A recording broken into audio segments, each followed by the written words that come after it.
अस्सलाम वालेकुम स्टूडेंट्स। आज मैं गेट टेस्ट प्रिपरेशन का पोर्शन क्वांटिटेटिव एबिलिटी स्टार्ट करने जा रही हूँ।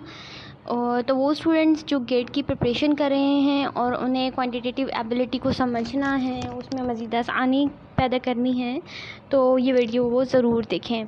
इस वीडियो में मैं आपको whole numbers, counting numbers, natural numbers, integers, even integers, odd integers, prime numbers और रियल नंबर्स की एग्जांपल्स, उनकी डेफिनेशंस और उनके शॉर्ट क्वेश्चंस जो उस गेट प्रिपरेशन की बुक में मौजूद हैं करवाऊंगी। तो चलिए स्टार्ट करते हैं। होल नंबर्स क्या होते हैं, मैंने बहुत सिंपलेस्ट फॉर्म में डिस्क्राइब करने की कोशिश की है, जो आपको ना सिर्फ जहन नशीन हो बल्कि अच्छे से समझ में भी आ जाए। देखिए, ये पिक्चर आपको बता रही है कि 0 से लेके 10 तक एंड ऑनवर्ड्स जो नंबर्स हैं वो सारे के सारे होल नंबर्स आते हैं। मेजर थिंग ये है कि 0 भी उसमें इंक्लूड होता है। नीचे नोट देख लीजिए। लेकिन कोई फ्रैक्शन हो, कोई डेसिमल हो या कोई नेगेटिव नंबर हो, जैसे -1 हो गया, -4 हो गया, वो होल नंबर्स नहीं कहलाते। ठीक है, whole numbers are positive numbers. Counting numbers क्या होते हैं? काउंटिंग नंबर्स सब वैसे ही होते हैं जैसे होल नंबर्स होते हैं, लेकिन उनमें ज़ीरो नहीं होता। ठीक है, काउंटिंग नंबर्स में ज़ीरो नहीं होता, वो 1 से स्टार्ट होते हैं और देन दे आर ऑनवर्ड्स। इसके अलावा होल नंबर और काउंटिंग नंबर में कोई डिससिमिलैरिटी नहीं है। No zero, no decimal, no fractions and no negative number.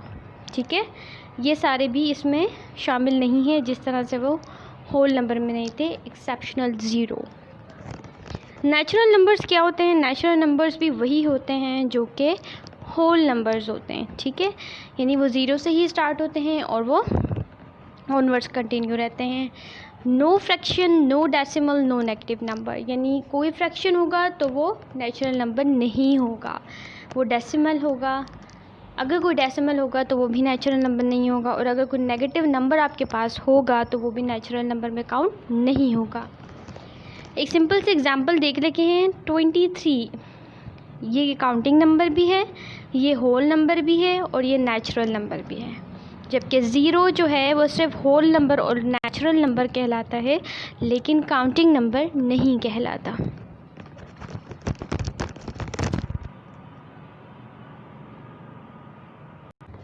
जी, अब हम आते हैं इंटीगर्स की तरफ। ठीक है, जो बुक का मेन टॉपिक है, क्वांटिटेटिव एबिलिटी का फर्स्ट टॉपिक। देखिए, इंटीगर्स जो हैं वो पॉजिटिव नंबर्स भी होते हैं, वो नेगेटिव नंबर्स भी होते हैं, 0 भी इंटीगर में शामिल होता है। आप समझ रहे हैं? यानी जितने भी नंबर्स हैं, सब नंबर्स जो हैं वो इंटीगर्स कहलाते हैं। अब चाहे वो नंबर पॉजिटिव में हो या नेगेटिव में हो, वो इंटीगर ही कहलाएगा। ठीक है, 0 भी इंटीगर में ही शामिल होता है। 0 को ना हम पॉजिटिव कंसिडर करते हैं ना ही नेगेटिव कंसिडर करते हैं। So integers can be negative, -1, -2, -3, -4 and positive 1, 2, 3, 4 और 0। बस इसमें भी वही लिमिटेशंस हैं कि कोई डेसिमल होगा, कोई फ्रैक्शन होगा, वो इंटीगर नहीं कहलाएगा। Instead of decimal and fraction, all the numbers however they are positive और negative, they are called integers. आगे बढ़ते हैं, प्रॉपर्टीज़ ऑफ इंटीगर्स।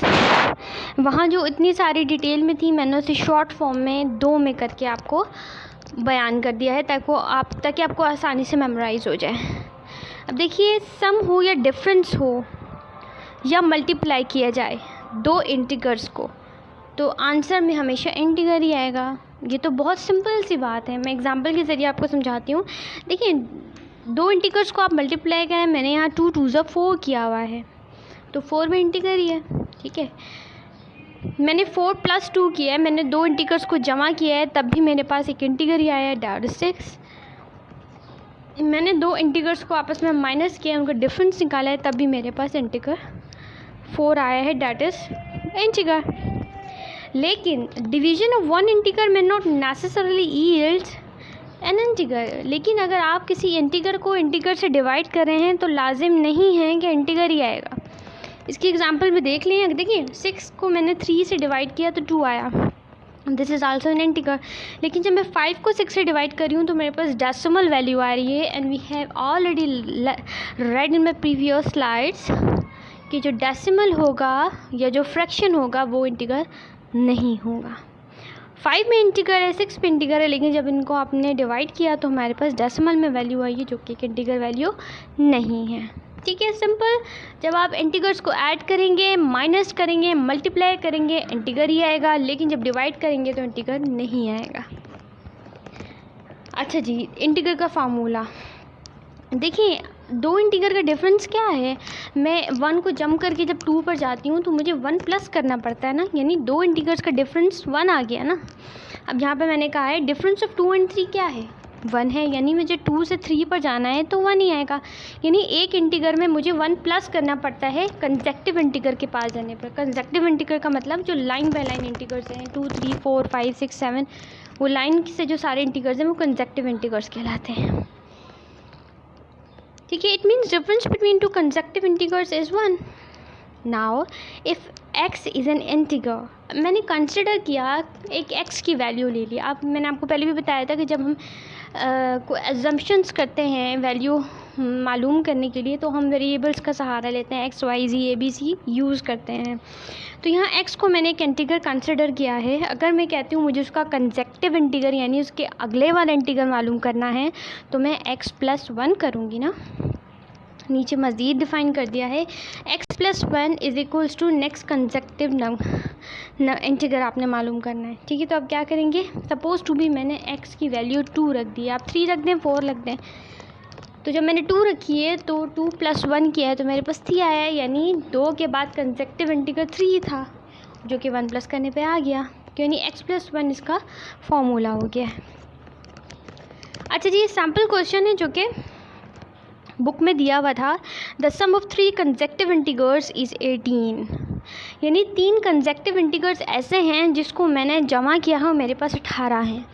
अब वो क्या है, 9 10 11 है, 4 5 6 है, 3 4 5 है, 5 6 7 है, क्या है आखिर वो।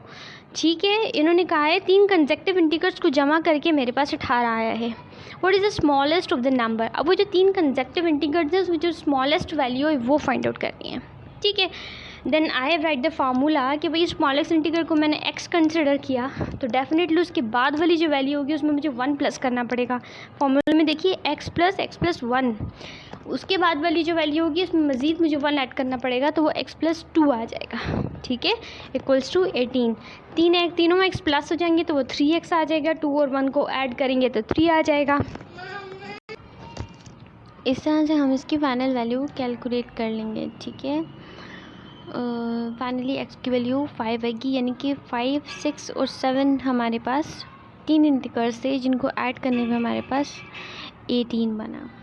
ठीक है,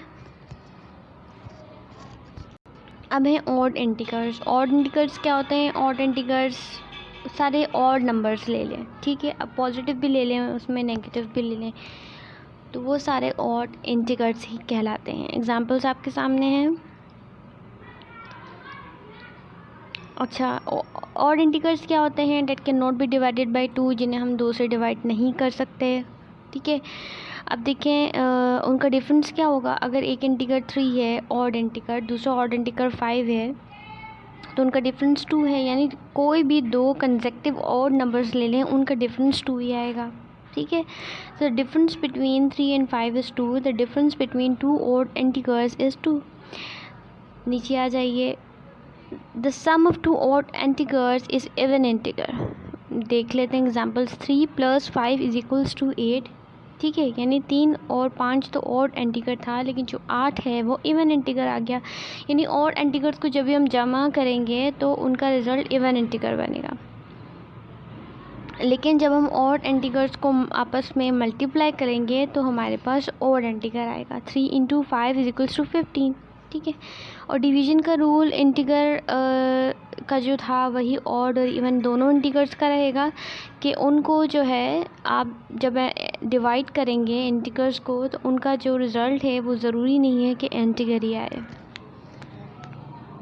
तो ये बहुत आसान था। इसकी जो प्रॉपर्टीज़ हैं वो वही 3 ही हैं कि जमा करने पे ऑड इंटीगर नहीं आएगा, प्रोडक्ट में ऑड इंटीगर आएगा, डिफरेंस 2 है इन दोनों का, 2 कंसेक्टिव ऑड इंटीगर्स का, और डिवाइड करने पे आपको इंटीगर मिले या ना मिले, हम उसमें भी कंफर्म नहीं है, तो ओवर इंटीगर तो आप छोड़ ही दें।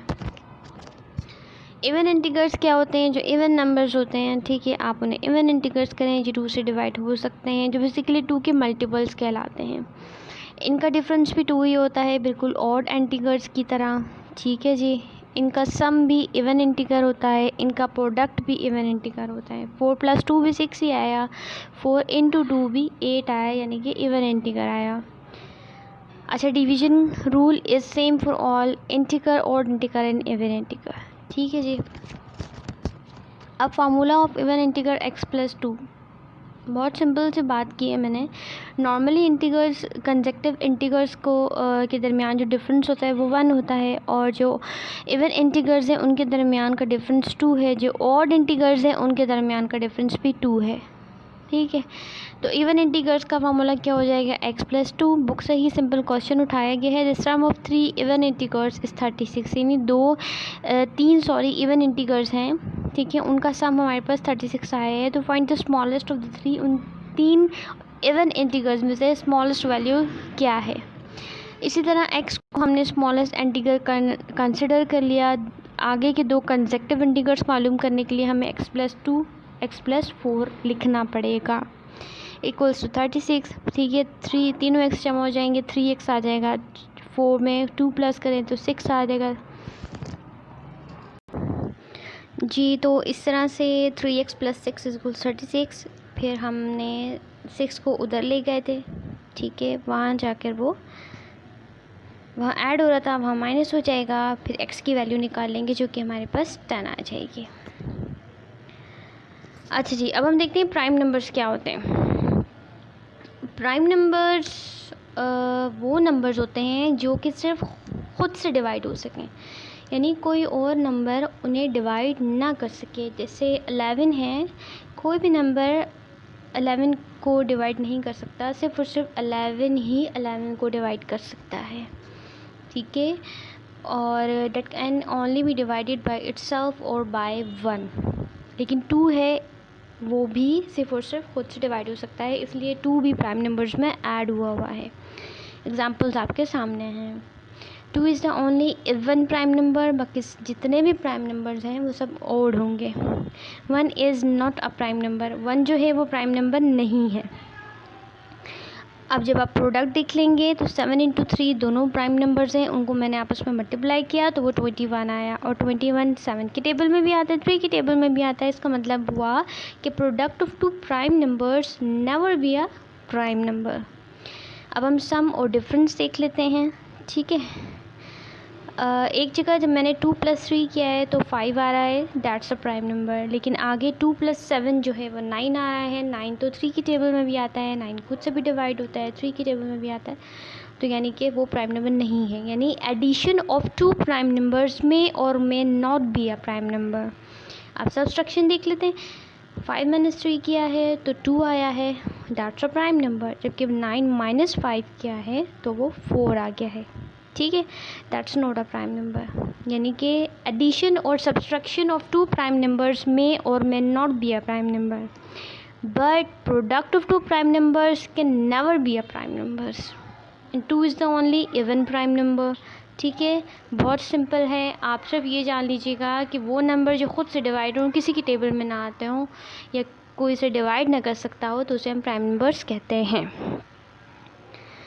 अब रियल नंबर्स क्या होते हैं, ये सारी उसकी प्रॉपर्टीज़ हैं, ठीक है जी।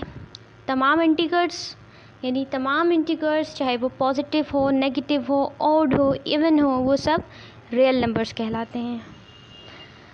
फ्रैक्शंस रियल नंबर्स कहलाते हैं। डेसिमल्स को भी हम रियल नंबर्स कहते हैं। जो ज़ीरो से बड़े रियल नंबर्स होते हैं वो पॉजिटिव होते हैं, जो ज़ीरो से छोटे होते हैं वो नेगेटिव होते हैं, ये तो सबको पता है। अच्छा जी, 2 और प्रॉपर्टीज़ हैं रियल नंबर्स की, वो देख लीजिए कि देखिए कोई भी रियल नंबर हो उसे हम ज़ीरो से डिवाइड करेंगे तो हमारा रिज़ल्ट इन्फिनिटी आएगा, ठीक है, यानी अनडिटरमाइंड रिज़ल्ट होगा। ऐसा रिज़ल्ट जिसको आप कैलकुलेट कर ही ना पा रहे हो, उसकी वैल्यूज़ ही क्योंकि ख़त्म नहीं हो रही, फाइनाइट कहते हैं लिमिटेड वैल्यू को, यानी जिसको आप देख सकते, अखज़ कर सकते हैं, यानी जिसको आप कैलकुलेट कर सकते हैं, बोल सकते हैं आराम से।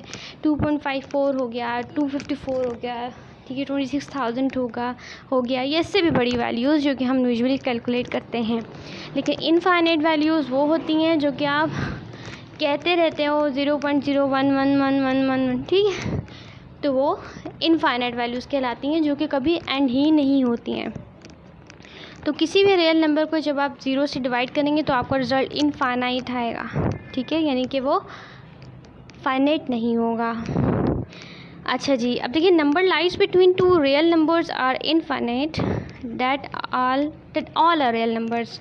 अब ये क्या है, देखिए 1 और 2 है, ठीक है, जब आप 1 से 2 की तरफ जाते हैं तब उसके दरमियान भी बहुत सारे नंबर्स मौजूद होते हैं ना। जैसे कि 1 के बाद आता है 1.1, मैंने एग्जांपल में भी दिया है, फिर आता है 1.11, देन 1.12, देन 1.13।